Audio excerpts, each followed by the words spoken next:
The road from Boise to Sedona is long and quiet, and that's exactly what I needed. I had the windows down just enough to let the desert air slip in, the late spring heat rising off the asphalt in mirage waves. The playlist on my phone was some mix I'd thrown together years ago, back when Camille and I used to take weekend trips in my old Tacoma. When New Slang by the Shins started playing, I almost skipped it, but then I didn't. The first chord hit me like a body blow. God, that song. That stupid song. It used to mean sunsets on the Snake River and her bare feet on the dashboard, laughing at some dumb joke I made. Now it just meant wreckage. My name is Logan Decker. I'm 39 years old, and 2 days ago, I walked away from the house I built with my bare hands in Boise, away from the company headquarters I started in my garage, and away from the woman who I thought I'd grow old with. I didn't even fight for the furniture. I just packed a few bags and got in the car. I'm on my way to Sedona to open a satellite office for Decker Secure, my data security firm. It's a good excuse. New location, new climate, new start. The team will handle Boise. I told them I needed space, and they didn't ask questions. They've seen enough in the last few months. Camille always said I was too good at escape, that I knew how to vanish into the wilderness or a project whenever things got hard. Maybe she was right. I used to guide in the Sawtooths before I got into tech. Lived in tents, ate dehydrated stew, taught college kids how not to die on a glacier. That version of me made sense, simple, clear, physical. I never planned to run a cybersecurity company. But a climbing buddy had this dumb idea about encrypted cloud drives and needed someone to build the back end. It snowballed from there. 6 years later, we were managing data integrity for 3 Fortune 500 companies and 1 federal contractor. That life had grown around me like a new skin. And then Camille asked to open our marriage. It wasn't sudden. There were signs. Her curiosity. The late-night what-if conversations. She said it was about freedom. That monogamy wasn't natural. That she loved me but needed to explore. She framed it like evolution. I framed it like war. But I said yes. I thought maybe if I gave her that, she'd stay. I didn't expect her to fall in love with someone else. And I sure as hell didn't expect to find out about it from a friend who saw them together at a hotel in Sun Valley, walking hand in hand like teenagers. Reed, her podcast producer. Reed with the perfect teeth and tragic single dad story. The worst part? She didn't even try to hide it. When I confronted her, she said, I thought we had an agreement. What we had was a ticking bomb. I passed the Welcome to Arizona sign around noon. The sun was high and vicious, and I rolled the window up halfway. I was trying to picture my new office, adobe walls, red rock out the window, maybe a cactus I'd forget to water. A clean space. A place without memories. I wasn't sure who I was going to be in Sedona. Just that I couldn't be the man I was in Boise any longer. That man got played. That man handed over the keys to his life and watched it burn. No more. I turned the music up louder and drove faster. It started in a climbing gym of all places. I hadn't been looking for anyone. I'd just come off a 6-day solo in the Sawtooths and needed to move. I smelled like campfire and sweat and had a beard I hadn't trimmed in weeks. My body was humming from altitude and solitude, that feral post-trip energy. I didn't care how I looked. I just needed to touch plastic and breathe chalk. Camille was already on the wall when I walked in. I noticed her because she wasn't dressed like a climber, no pilled leggings or patched-up tank tops. She had these sleek black pants, hair tied up in this complicated twist, and a pair of immaculate TC Pros that looked brand new. I thought she was one of those REI tourists who didn't actually know how to belay. Then she sent a 5.11 on her first try. No grunts, no panic, just clean movement. I remember watching her hands. Precise. Like she was thinking 5 holds ahead. Later, I found out she was filling in for a friend's indoor class. Anthropologist turned podcaster, she said when I asked. Don't worry, I'm not one of those who films themselves while climbing. Her voice had this cool confidence to it, like everything she said was low-key satire. We were introduced by a mutual friend, Darren, one of those ex-hippies who always found a way to gather people around a fire pit or a restaurant table. He invited us both to a group dinner that Friday, said we needed to meet. I figured it was a setup. She sat across from me at the table, next to a couple of grad students who spent half the night arguing about artificial intelligence and climate policy. Camille didn't say much at first, just sipped her wine and watched everyone, observing. But when she finally spoke, she went straight for me. So, Logan, she said, cutting through the noise. What's it like making your entire personality out of fleece and aluminum carabiners? I nearly choked on my beer. Then I laughed.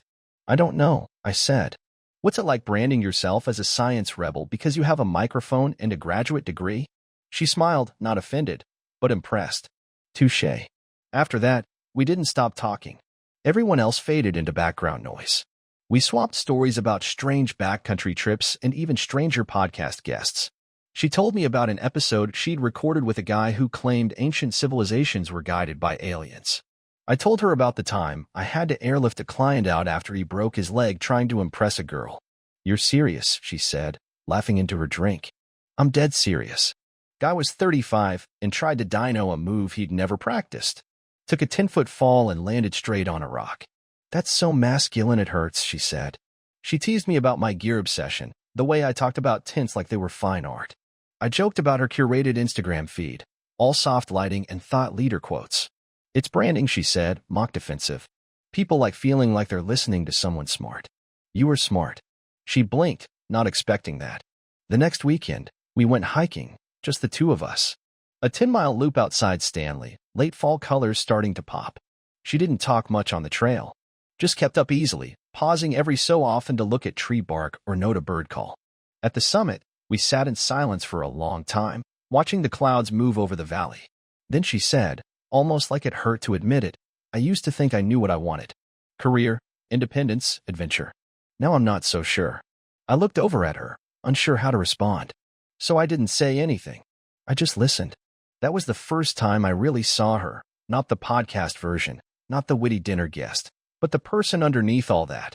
Someone restless, searching. Someone who wanted more, even if she didn't know what that meant yet. And even then, I felt it, that quiet pull. Like we were two people orbiting the same question, just from opposite directions.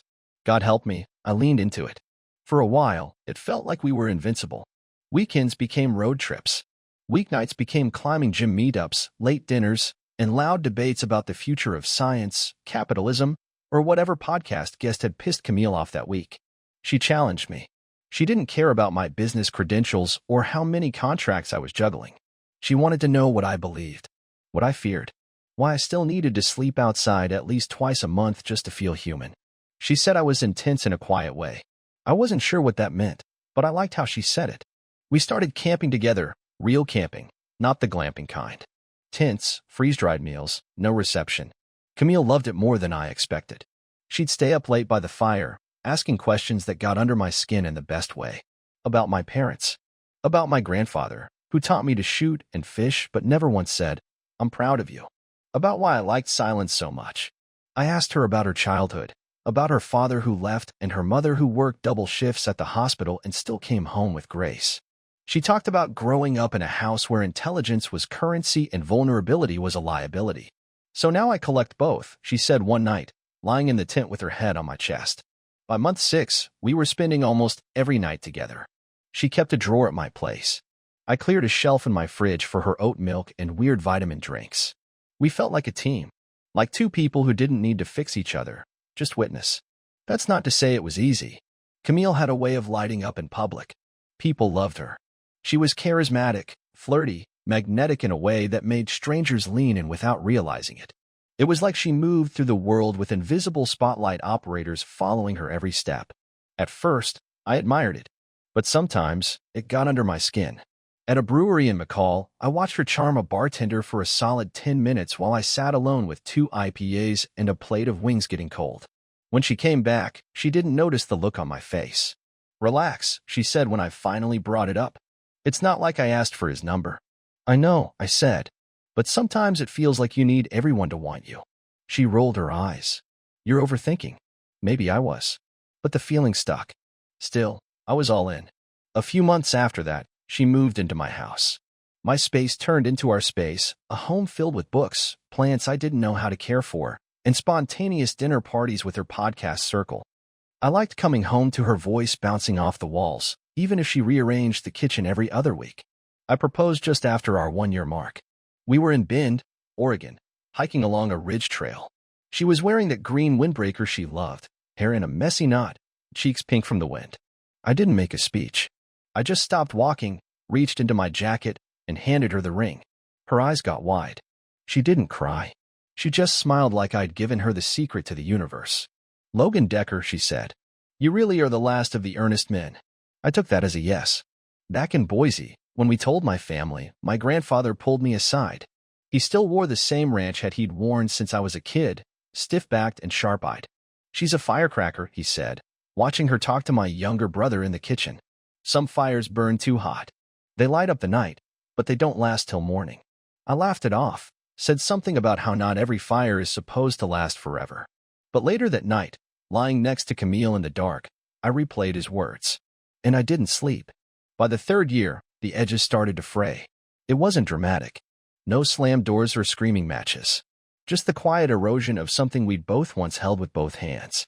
It was in the way Camille stopped waiting up for me when I worked late, or how she started sleeping with her phone face down on the nightstand. We were still close, still had inside jokes, still made each other coffee in the morning. But there were moments I couldn't ignore. Like the storytelling event downtown. Camille had been invited to speak on a panel, The Science of Human Connection, or something equally on-brand. I came straight from work, still in my button-up, hair a mess from the wind. She was already on stage, radiant under the spotlight, telling some story about a research trip to the Peruvian Andes and how it changed her understanding of intimacy. She got laughs. She always did. But the guy sitting 2 chairs down, a silver-haired man in a blazer and thin black glasses, he got something else. A touch on the arm when she made a point. That extra second of eye contact. The lean-in. Afterward, in the lobby, she introduced me. "Logan, this is Dr. Halvorsen, my mentor from undergrad. He's a genius and a menace." Halvorsen laughed and held out a hand. His grip was soft, polished. "Ah, the infamous Logan. She talks about you like you're a wilderness prophet." I smiled. "Just a guy who likes dry socks and working Wi-Fi." Camille beamed at the joke, but I noticed how her hand lingered on his shoulder as they said goodbye. Later, in the car, I tried to keep my tone light. He seemed friendly. She raised an eyebrow. "What does that mean?" I shrugged. Just seemed like he was enjoying the attention. She let out a dry laugh. "Jesus, Logan, are we doing this?" "I'm not doing anything. I'm just saying it was noticeable." She stared out the window for a few seconds, then turned back. "You're jealous. That's what this is." "No, I'm observant." Same thing, apparently. I didn't argue. I just filed it away, like I was building a mental case I hoped I'd never have to present. A few nights later, I mentioned it to my brother Caleb and my dad while we were working on the old Land Cruiser in the garage. "She always been like this?" Caleb asked, tossing me a socket wrench. "Like what?" I asked. He looked at me for a beat, hungry for attention. Dad didn't look up from under the hood. "Some folks just need more noise around them. Doesn't mean they're bad. Just means you gotta pay attention. Watch closely," Caleb added. "Don't do anything stupid. Just watch." That night, Camille climbed into bed smelling like rose oil and wine. She curled into me like nothing had happened. "You okay?" she whispered. "Yeah," I lied. She kissed my neck, slow and purposeful, her hand slipping under the sheets. I let her. But the whole time, I kept thinking about Halvorsen's hand on her shoulder, about how I'd never once seen her look at me the way she looked at him on that stage. And for the first time in our marriage, I felt like a spectator, not a partner, a witness to something already slipping out of reach. The name, Reed, started coming up in casual conversation like background noise. Camille would be in the kitchen, prepping for an episode, and I'd hear her say it. "Reed thinks the segment should be more personal. Reed had a great idea about live taping. Reed knows a guy in Portland with a recording studio." At first, I didn't think much of it. She was passionate about her work, always had been. I'd encouraged her when she wanted to go independent, even helped set up her office and lined the walls with soundproofing foam. But over time, Reed's name came up more than mine. He was her producer, former radio host, single dad, naturally charming in that whole gravel voice and flannel shirt kind of way. I looked him up once. His website was filled with curated pictures of microphones, coffee, and his kid, like fatherhood itself was part of his personal brand. One night over dinner, I brought it up. "You talk about Reed a lot lately." Camille blinked, caught off guard. "He's my producer, Logan. That's kind of how podcasts work." "I know. Just wondering how much of him I need to know too." She rolled her eyes. "You're not seriously jealous." "I'm not jealous," I said carefully. "I'm observant." "Remember." That landed like a slap. She stood and started clearing dishes. "Jesus, Logan. This again? Do you want me to run every name I mention through some sort of approval process?" "No," I said, keeping my voice steady. "I want to feel like I still matter in this house." She laughed under her breath. Not cruelly, but like I just said something childish. God, you really are more fragile than I thought. I didn't reply. That weekend, we were supposed to head up to the mountains, just the two of us. A cabin near McCall, a quiet reset. She'd seemed distant all week, and I hoped the trip might clear the air. I'd even loaded the car the night before, bought her favorite snacks, packed the trail maps. Then Friday morning, she came into the kitchen dressed in that oversized sweater she wore when she was about to break news she knew I wouldn't like. Something came up, she said. Reed invited me to a last-minute creative retreat outside Portland. 3 days, small group, focused work. I have to go. I didn't argue. Just nodded and watched her walk out the door with a backpack and that same curated calm she wore on her show. Once she was gone, I called Ryan. He was an old friend, ex-military, now in private security. Discreet, sharp, loyal. He'd helped a few clients of mine back when Decker Secure was doing more risk consulting. I need a favor, I said. Quiet surveillance. No drama. I need to know what I'm dealing with. He didn't ask questions. Just said, I'll get back to you by next week. And so I waited. Slept beside an empty pillow. Made dinner for one. Played the part of a man whose wife was just away for work. But every hour that passed, every miss you text from her that felt hollow and rehearsed, I felt something shift inside me. Not anger. Not heartbreak. Just resolve.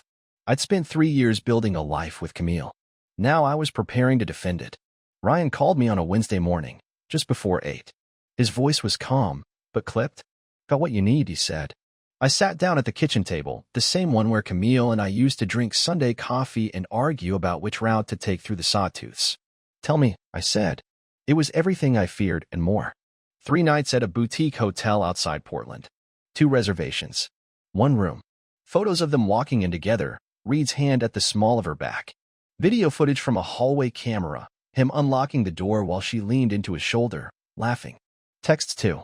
Ryan had cracked her backup cloud. I didn't ask how. She wrote things to Reed she never said to me. You make me feel weightless. I wish I could stay longer. He suspects something, but he won't act. He never does. I didn't cry. I didn't throw anything. I just sat there, looking at the photos and reading the words until the screen blurred. Then I shut the laptop. I made a list. A real one. On paper. Action items. Contacts. Next steps. Because this wasn't about heartbreak anymore. This was about strategy. I called Dana Thorne, my attorney. Tough as hell, detail-obsessed, and not the type to waste words. She'd helped me negotiate a multi-million-dollar licensing contract 2 years ago. I trusted her. You have evidence? She asked. Plenty. Good. Infidelity clause in your prenup still stands. We can protect your company assets, the house, everything tied to your name. When do you want to move? Soon. This Friday. There was a pause. Cold, she said. You sure? I nodded, though she couldn't see me. Serve her papers Friday afternoon. I wanted to hit just before the weekend. Enough time for her to sit with it. Understood. And Logan? Yeah, don't get soft.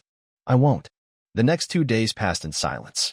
Camille came home Wednesday evening, dropped her duffel in the hallway, and kissed my cheek like nothing was wrong. How was the cabin? She asked, unpacking her laptop. Quiet, I said. She didn't notice the pause. Thursday night, we had dinner with her parents. I smiled, played the attentive husband, poured her father another glass of wine. Camille talked about upcoming episodes and a possible feature with NPR. She didn't look at me once. I looked at her the whole time. That night, she fell asleep with her head on my shoulder, breathing slow and steady, like we were still us. I lay there with my eyes open, staring at the ceiling fan, counting the slow, deliberate turns. Friday morning, she left for a recording session downtown, a studio Reed rented for their off-site creativity days. I kissed her forehead on the way out. Have a good one, I said. You too, she replied, keys dingling as she walked out the door. At 2:17 p.m., Dana texted me one word. Served. Camille would walk out of that studio thinking about dinner or laundry or whatever podcast edit she had in mind. Then someone would call her name in the parking lot, hand her an envelope, and everything she thought was safe would fall through the floor. I wasn't trying to destroy her. I was just done pretending I didn't know the truth. She came through the front door just after 4, still wearing the blouse from her recording, ivory silk, slightly wrinkled, the kind she usually reserved for media appearances. Her cheeks were flushed, not from heat, from fury. I was in the living room, sipping coffee like it was any other day. Calm, steady, waiting. Camille stood there with the manila envelope still in her hand, eyes wide and glassy. "What the hell is this?" she asked, voice trembling but loud. "Why don't you tell me?" I said. She didn't move, just stood frozen like the floor had turned to ice beneath her. "You served me at work?" She spat. "In the parking lot? In front of people? You were going to tell me at home?" I asked. She opened her mouth, then closed it. I nodded. "Sit down," I said, motioning to the couch. "We're going to have one conversation. One. And I won't interrupt you. But you get one shot to tell the truth." Her jaw clenched. She walked slowly to the couch, sat with her back straight, envelope still in her lap like it might catch fire. "This is a mistake," she started. "Whatever you think you saw." "Camille," I said, my voice level, "you don't need to lie." "I'm not lying," she said quickly. Too quickly. "Reed and it wasn't like that. I know how it looks, but it was emotional. He's been going through things. I've been supporting him, that's all." I said nothing. Her eyes searched my face. "You've been distant, Logan. You've buried yourself in work. You practically live in that Sedona office already. You left me alone. And I made a mistake." She swallowed hard. "But it wasn't an affair. Not really. I didn't mean for it to happen." I reached under the coffee table and slid the folder across to her. Photos. Texts. Timestamped audio. She opened it, hands shaking.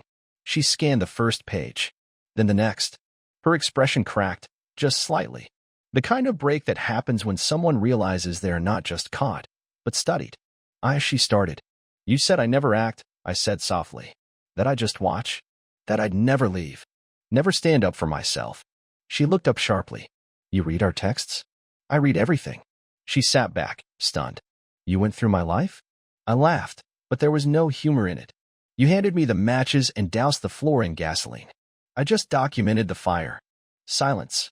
Camille's breath came faster now. Tears forming, but not falling.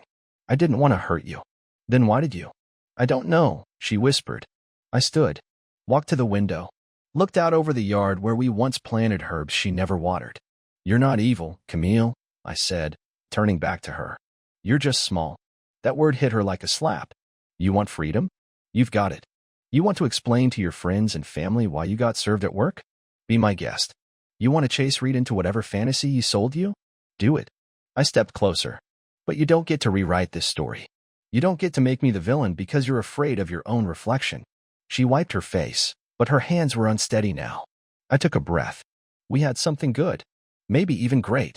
But I don't live in denial. And I won't live a small life to make you feel big." She stood. "Logan, please." I meant what I said. I cut in. "This is your one conversation." I walked past her and opened the front door. She stood there, stunned, hands empty now. "Go," I said. And she did. Not with a slam or a scream. Just the soft click of the door behind her and a silence so complete, it echoed. And for the first time in years, I wasn't confused. I was free. Camille left that night with nothing but her purse and a hollow promise to circle back later. She didn't. By morning, her absence was real, in the quiet hum of the fridge, in the untouched coffee mug she usually left on the counter, lipstick always on the rim. I sent her a short message. "Your things are boxed. Let me know where to deliver them." She never replied. Instead, she posted a vague, sad-eyed photo on her podcast's Instagram with a caption about processing pain and embracing the next chapter. The comments flooded in fans, friends, colleagues, all offering love and virtual hugs. Most didn't even know she was married, but some did, and they knew exactly who she'd betrayed. 2 days later, her employer called me. Well, technically it was a partner organization, one of the public radio affiliates that helped distribute her podcast. They had questions. I didn't share the evidence. I didn't need to. I simply stated, calmly, that Camille had engaged in an extramarital relationship with her producer during the time they were traveling on the company's dime, that she had taken work trips under false pretenses, that the other party, Reed, had a professional conflict of interest, and that, if needed, I could provide receipts. They thanked me for my time.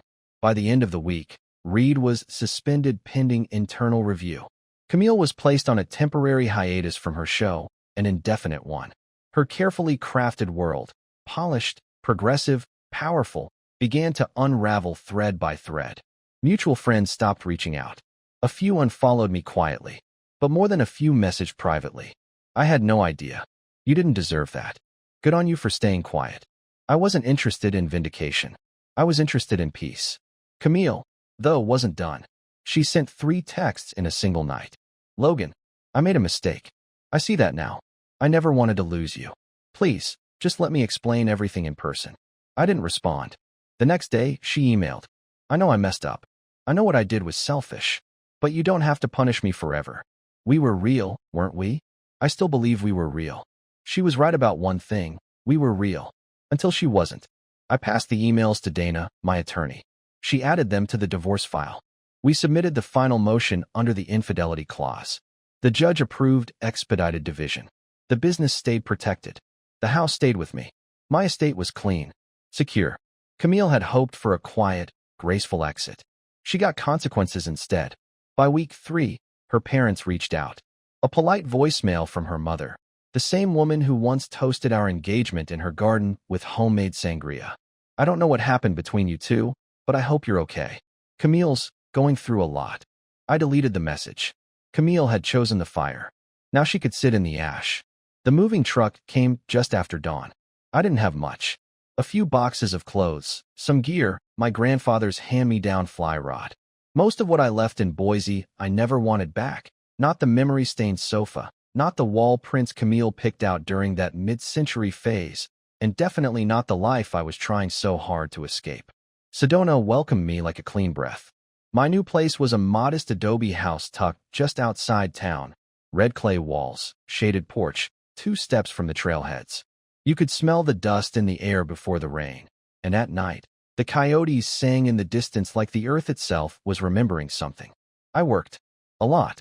Decker Secure's Sedona office was small, tight-knit, mostly remote engineers, but a couple of field techs too. I got my hands dirty again. Wrote code.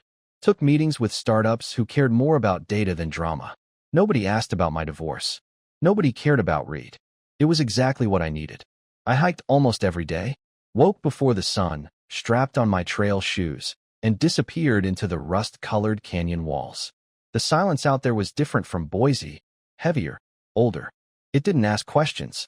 It didn't offer comfort. It just existed. And somehow that was enough. I started talking to a therapist, virtual, discreet. She didn't ask for the story. She just asked me what I felt when I walked into an empty house. Relieved, I said, after the 3rd session. She smiled. That's something. I journaled, something Camille always said she'd do, but never got around to. My entries weren't poetic or deep, just fragments. Things like, March 10th, slept 8 hours. No dreams. Better than noise. March 18th, told a joke during the Monday stand-up call. They laughed. Didn't feel fake. March 22nd, thought of her. Didn't feel anything. I started video calling old friends again. Darren, from the climbing gym, called from a campsite in Utah. We didn't talk about Camille. We talked about gear, joints that don't bend the way they used to, and who could still make it up a 5.12 without dying. At night, I sat on my porch with a beer and watched the sun disappear behind the red rocks. It felt like the sky was bleeding itself dry so it could start over again. Camille? She became a name people lowered their voices for. Reed relocated. Something about a fresh start in Montana.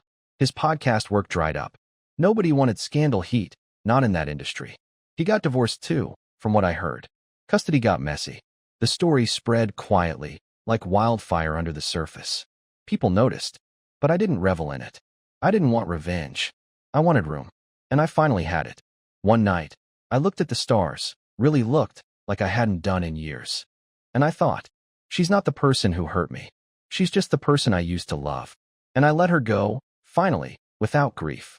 It was just past 6 in the morning when I clipped into the pedals of my mountain bike and started up the Mescal Trail. The sun hadn't cleared the ridge yet, but the sky was already pale with the promise of heat. The air smelled like juniper and dust. My tires bit into the packed red dirt as I climbed the switchbacks, one quiet turn at a time. I was alone, and I liked it that way. Not lonely, just alone. There's a difference. When I reached the overlook, a flat sandstone shelf with a drop-off that made your stomach twist if you looked too long, I stopped, dismounted, wiped the sweat off my forehead with the hem of my shirt, and took a long drink from the bottle strapped to the frame. A man was already there, sitting on a boulder with a thermos in one hand and a beat-up straw hat shading his face. He nodded. "You're early. Or late," I said, catching my breath. "Depending who you ask." He smiled. "Fair enough." We started talking. His name was Gus. Retired park ranger. Spent 30 years patrolling the forests of northern Arizona. He talked slow, like every word was on purpose. "I used to come here after rough shifts," he said. "Wife called it my decompression station. I like that." We shared a beer, warm, but it didn't matter, and sat in the quiet. Below us, the canyon stretched out like old skin, sunlit and scarred. He glanced over at me. "You from around here?" "Getting there," I said. "What brought you?" "Needed a reset." He nodded like he understood more than I'd said. "Divorce?" he asked. I laughed. "That obvious?" Men don't run toward silence unless they're running from something. I didn't answer, just sipped the beer. He leaned back. "Well, the good thing about scars, they only hurt when you press on them." We sat a little longer.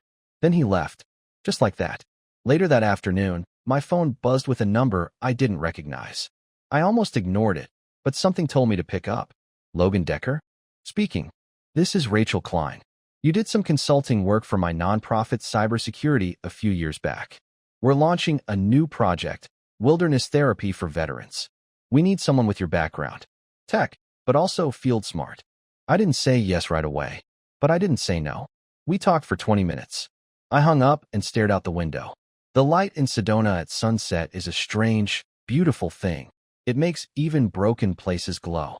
I thought about Camille, about the man I was in Boise, and then I thought about the ride I had planned tomorrow. And for the first time in a long time, I smiled without effort. As I loaded my bike into the back of my truck, the radio came on automatically. It was the Shins. That same damn song from the drive down. But this time, it didn't hurt. It just played, and I let it.